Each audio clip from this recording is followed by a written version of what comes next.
지금 다운로드 받으세요. Welcome back to the SSL Challenger Group C. We are about 6 games into it. I'm Valdez. With me is Artosis today.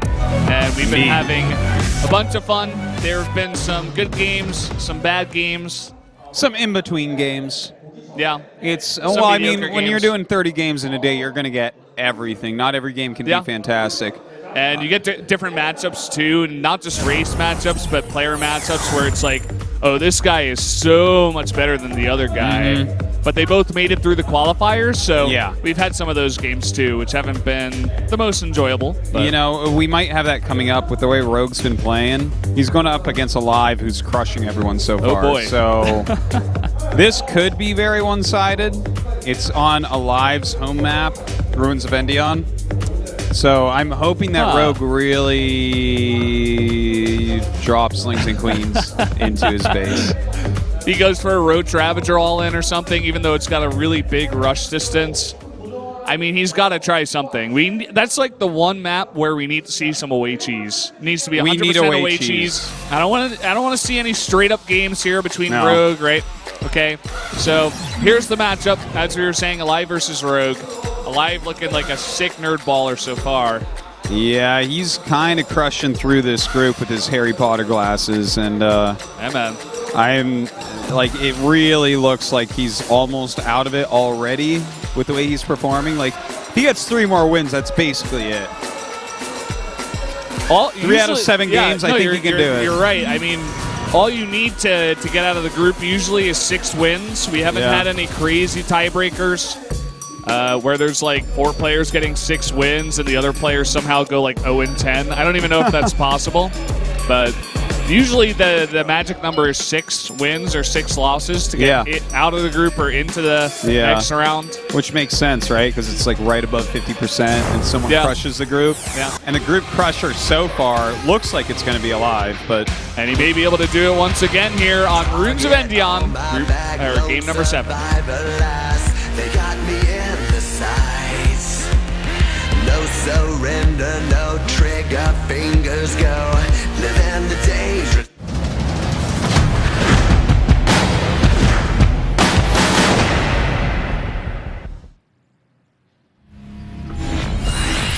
Well, here we are on Ruins of Endion for the 2nd time tonight. And down in the bottom left, the Terran player in the red, it is aLive. Now 3-0 with 2 away wins. And he is going up against the Zerg player in the bottom right. It's Rogue. Hasn't had much luck today, Artus. No, he has not. I don't know. Comebacks are possible. So... Yeah. I mean, SOS was looking like... Yeah, he was in there are a lot of Rogue is now. Yeah, a lot of bad adjectives I can use for SOS's play in the first half. And then he came back in the second half. So it's definitely possible you get a bit of a break in between the 2 halves, and you just come back with a new mindset.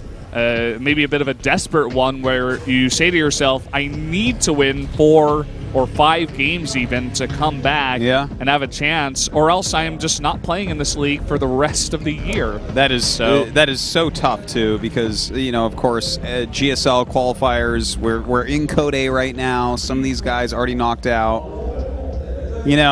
Here's hoping, man. I want to see everyone playing as much as they possibly can, but with the plays we've seen so far from Rogue tonight, can't say that it's like super deserved to be in there, but it's early. It was 2 games. Can't be too critical about it.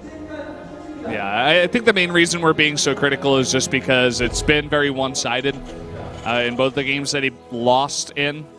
So we'll see if he can turn it around here. We have a bunch of fans coming down to the studio today. Even Rapid came down once again. Yeah, it's a lot of people showing up for it being so early in the day. I'd imagine at nighttime we'll have a few more people in here. Yeah, I mean, people are working. It's a Thursday, and right now it's 3 p.m. So people are at the office. They're at school. Right now is actually test week for a lot of the schools. So a lot of my friends that I've had at the school, they're all taking tests this week. So I imagine that a lot of the fans, too, that are in college and high school are all taking tests this week, too. So We have that Reaper coming out at the moment. This is a very quick lair from Rogue. You think this will be Nidus or Mutas? Seeing the way he's been playing so far and how we were talking about away cheese, maybe Nidus. I'd like to see it. You know, it's been a very long time since we've seen it. In the beginning of Legacy of the Void, we used to see it all the time. Yeah, because people were just obsessed with it. They're like, well, you can't kill it till it opens. Terrans just didn't know how to deal with it. And look at this, an early third base on the low ground. If he did go for Nidus, maybe this is the game to do it. We were talking about away cheese. And aLive is taking a big risk here because he can knock down these rocks and he thinks he'll be safe, but it's going to be a Spire instead. Okay, so the Mutas could do something, but if aLive is sewn up tight against Mutas, suddenly he has a way quicker third base, a better economy.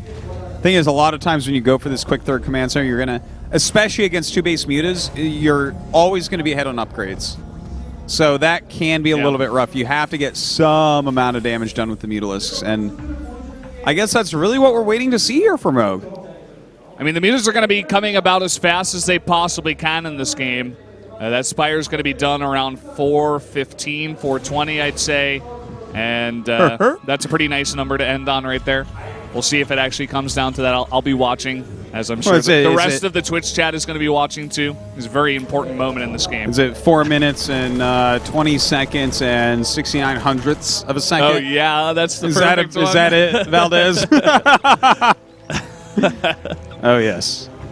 Let's mature here. Yeah. It's a long day, and we are going to have a lot of fun, no doubt. Is it going to end on 4:20? Oh, it did.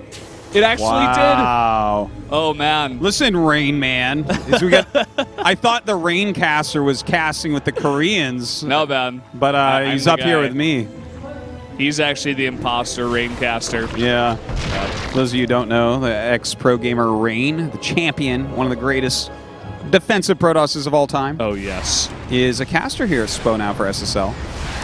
I can't even imagine how sick that cast is with him and Kanata. Oh, God. Just like their big, sexy brains going at it. Just debating everything together, all the possibilities of this beautiful game. I just want to be their friends, man. Look at this. I mean, the Marines are in position. He is about to finish up his engineering base so he can start some turrets. There's a Viking to help out in the defense. He is going to lose it, though, which is a good first step here for Rogue to get some damage. Look at that. He gets on top of these SCVs. No turret up quite yet, and the Mutas are starting to do what they're designed to do. Yeah, this is really nice. It doesn't look like there's a Widowmine in here either, so turret is going to finish up, but he's already lost 8 SCVs, going up to 9 now, and Rogue's Micro has been on point. He hasn't lost a single Muta yet. That's a really big deal as well. If he can keep these Mutalisks alive, he's doing a nice transition here into Roach Tech. Oh, but Liberators come out. Never mind, that's all over. Oh, they're all trapped. No! Gonna lose a bunch of these Mutas. And it looks like he may be... No, there's a turret here. He shouldn't be able to find too much damage. Yeah, I think he might just have to hightail it home at this point. We do have the 2 Liberators chasing down these Mutas right now. Oh, one more hit. And he gets it. 3 Mutas left. That is a very sad number. That was like literally a number Tastes I were talking about last night where it's like 3 Mutas is just... You may as well have 1 Muta, you know? Like, why do you have 3 Mutas? Well... I mean, I suppose it does a better job with harassment, but... You're like, well, 3 is better than 1, that's why, you idiot. I'm like, oh, okay. No, but it's so much more expensive than 1, you know? And 3 times as much. It's not going to find that amount of damage either, so it actually is really sad. I see what you're saying. Sad. Yeah. So now Rogue, he got that later third base with this kind of build. He lost, I think it was 6 Mutas. I think he went up to a total of 9 and lost 6. Now down to 3.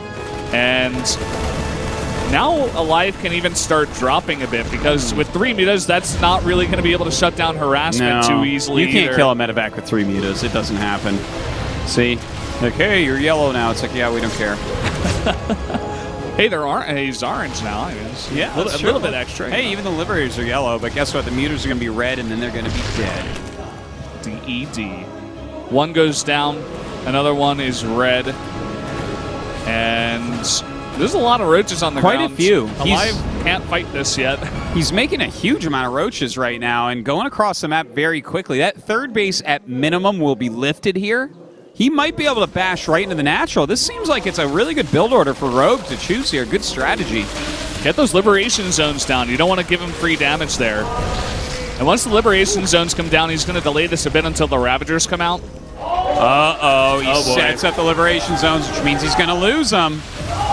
Bit of a mistake. He loses both, and here comes Rogue pushing in. One Widowmine is not going to save you. He's got a bunch of bio, and 1-1 is about to finish.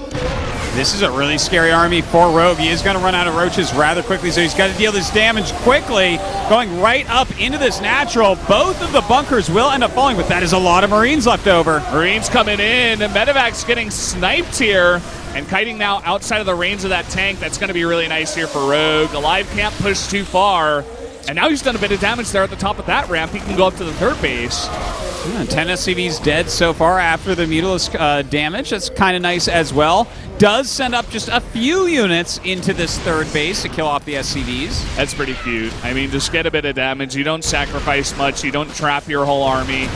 And all the while, more and more reinforcements are coming across the map. But at the same time, more and more tanks being built here for aLive as he struggles to hold on. Marines coming up and trapping these Ravagers and Roaches up there. The rest of Rogue's army does retreat for the time being, but Rogue does have a slightly stronger army, and overall the economies are pretty close at the moment. Scan there to see if there's a fourth base, and aLive is going to be happy to see that there is not, and that Rogue is going heavy on the aggression with no thoughts of transitioning anytime soon. Look at this. He breaks down the rocks there in about a second. Comes in behind that third base. Only getting +1 carapace right now to go with that +1 attack, whereas 2-2 is on the way for aLive. So, like, he's trying to kind of be ready to go into a longer game, but it's not going to work that well, especially because he's on Roach Ravagers, staying aggressive with only 3 bases. And it's always really hard to deal with drops when you go for this kind of composition. You have to go all the way back home, or you have to rely on your reinforcements. So already, a couple of Overlords going down, killing a bunch of roaches now, and he forces the entire army back into the main. That's so tough to have to deal with that. Sending your entire army home, he has no pressure anymore.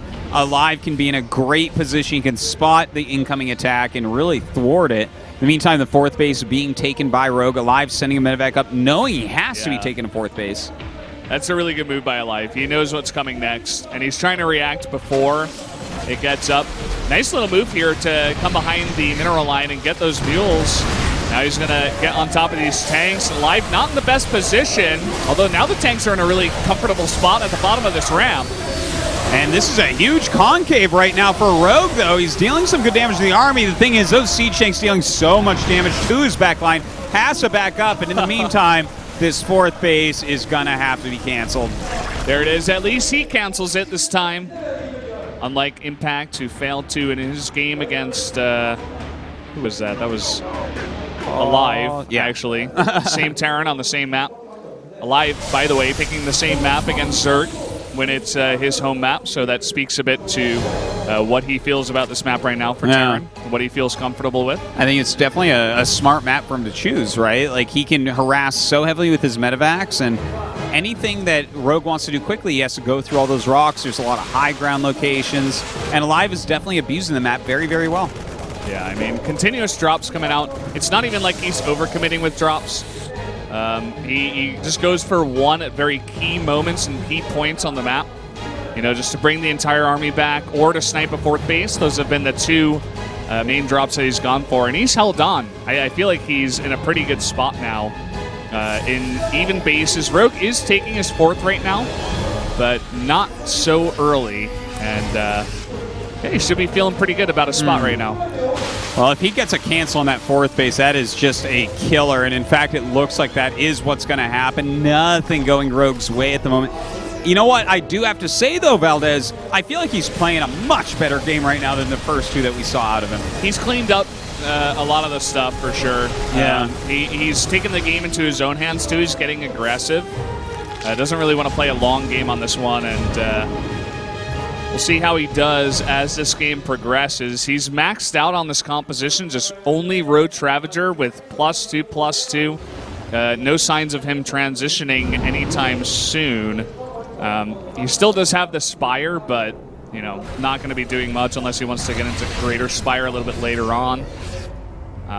Finally puts down an Infestation Pit. Well, you know, if he gets Infestors out, I guess that definitely can help him. He needs to tick up anyways because he's maxed out on these units, and it doesn't even look like he can kill aLive, despite the fact that, you know, aLive definitely has a lot less supply, a lot less army supply as well. Just Roach Ravager, man, when you start hitting these hive supplies, it's hard to get them all to fire. They take damage very quickly. Yeah, it's not very good against this big bio ball that aLive likes to make and add in some tanks. He doesn't even make that many tanks. He just gets some heavily upgraded bio. He does have 8 tanks in this game. He decided to go for less tanks in his game against Impact, but just mixing it up a bit. Doing a lot of damage to that 4th base once again. aLive, this is how he beat Impact as well. Keeping you off that 4th base when you're going Roach Ravager makes it so tough. But right now, Rogue moving across this map. Looks like he wants to do a big attack here. He's just taking too much drop damage to hold on in a macro game. He tries to push in, but he can't even fight against the bio at this point. I mean, aLive is at 2-2. He's about to have 3-3. All the tanks were over there at the 4th base harassing, and he still couldn't take the fight. There were some tanks behind this bio ball for sure, and that definitely did lead Rogue to be disencouraged for going for this attack. But very tough stuff right now for Rogue. Started this game out looking like he had some sort of chance, but aLive playing him like a fiddle right now. 3 medevacs going to that main base. So few units here. A lot of damage is going to be done. You can see Rogue just trying to defend up here against the mass of that army. Oh, he snipes a bunch of Infestors before they can even fungal. Just brutal right there. And these 3 medevacs are, this is like such damage. Down goes the Spire as well. He's going to be able to pick up a bunch of roaches too before he gets out of here. Yeah, just sniping some free tech brings the entire army out of position. Now he's got a nice position over here. He can deny the 4th base for a 4th time. And there's not much that Rogue can do about it. His army is just immobile. He can't get into position. He can't even fight too well against the army that aLive has at this point. He's just going to try to go for a counterattack. And, you know, he may as well, because I don't think he can run around swatting the fires all day. He does push forward and start picking off some of these siege tanks, so that's a good move. But his Ravagers are going down so quickly, and the rest of aLive's army is coming back. Yeah, Rogue may be able to take a fight against half the army, which he is doing decently well. But in the main, there's another drop, focusing it down, and GG, he just calls it. He doesn't want to be in that game anymore. aLive, man, he goes up to 4-0. Yeah, he's playing really well right now. Looks like he's 1 win away from probably a tie at worst, and I think that that's going to be coming his way. So aLive right now, 4 wins. Crazy. Rogue 3 losses. This, you know, when I watch from home, you guys cast this, it all feels pretty close. I'm like, yeah, anyone can still make it out. And I'm sitting here casting this, and I'm like, guys, I might just go home because I already know who's getting out of the group. We already got one guy, basically. Yeah, I'm like, you know, I think the fight might end up being between like Impact and Deer for the 3rd spot. Bjorn is playing very well today as well. Yeah. Again, it is still pretty early. That was only game number 7, so still got 23 potential games to come down here if we do have to play them all out, which is a possibility and a probability. Although in the first 2 days we did actually have like 2 matches canceled just because they didn't matter. Yeah. So there's a chance we get that too. But yeah, I mean, aLive, unless he pulls a trust, he should be okay. And someone like Rogue, he really has to have a